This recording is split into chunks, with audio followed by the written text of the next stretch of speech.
Oh my God, you're making fun. Okay, yes. Okay, good. So why the boot on your Oh, why head? the boot? The boot is it's a device, it's a tool that has drawn more attention to me and gotten me more votes than any of the 400 people who are running for president. I mean, people are spending real money. I mean, people spend their life savings. They sell their house to run for president in America. They travel the country. They're passionate about their issues, and almost nobody listens to them. They're treated like crackpots.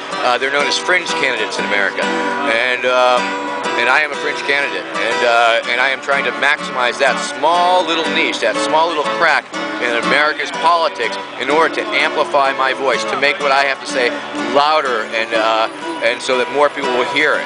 And this year, more and more people have been hearing my message, and more people have been getting behind it. I've struck a chord with the American public, and maybe not this year, but in 2016, maybe 2020, this movement is unstoppable. Vermin Supreme all the way, because America's ready for absurdity.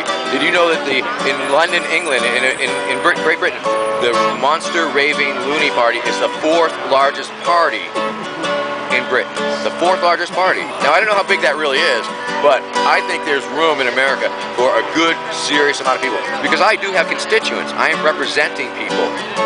People support me. They might not support me, they might not vote for me, they might not send me money, but they're supporting me in what I am doing. And for these people, that is how I'm able to do this. Could I ask you, what are you doing? The main message? I am running for president of America. I am pointing out that one person can make a difference. I'm pointing out that electoral politics is a farce, that there are alternates, there are other possibilities, that our civil liberties are in danger, that the government is not necessarily our friend at this point, and that we as citizens need to pull ourselves together and offer one another mutual aid. Some of the biggest relief projects that are occurring in the New York, New Jersey coast at this point are not the established Red Crosses and the FEMAs. They're sort of fumbling. They didn't even have enough water, for goodness sake, on hand. But the Occupy movement, they are down there. 1,000 Occupy volunteers from all across America came together to help relieve people, support people, help them gut their houses, muck their houses, feed them. There are like a dozen, many rainbow kitchens from across America going towards to help people, to offer support and mutual aid, and allow ourselves to disengage from the government, because the government is an ineffective way to do things. I mean, yeah, I guess me and Romney agree on that, sure. So what's the better way, in your view, if government is ineffective?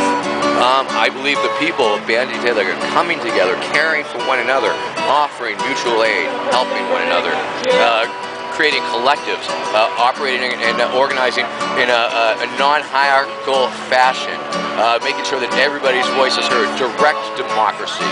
Direct democracy. I mean, this winner-take-all system, what kind of voting system do you have in Czechia?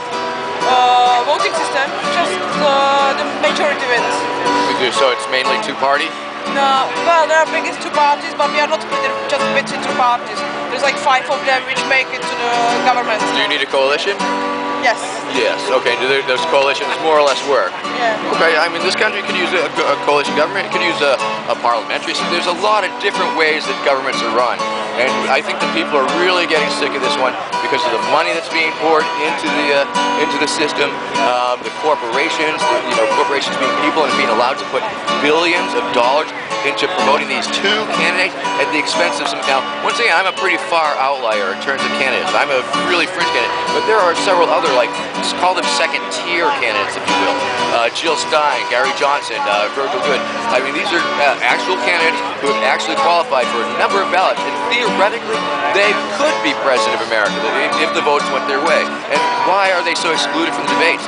Why are their messages not being heard? Why are the two parties conspiring to present these two candidates, which are essentially the same thing, which are furthering the erosion of civil liberties in this country, the destruction of the environment, the corporatocracy, all these things. And they differ on some very small, minor issues, and that's enough to get people very excited.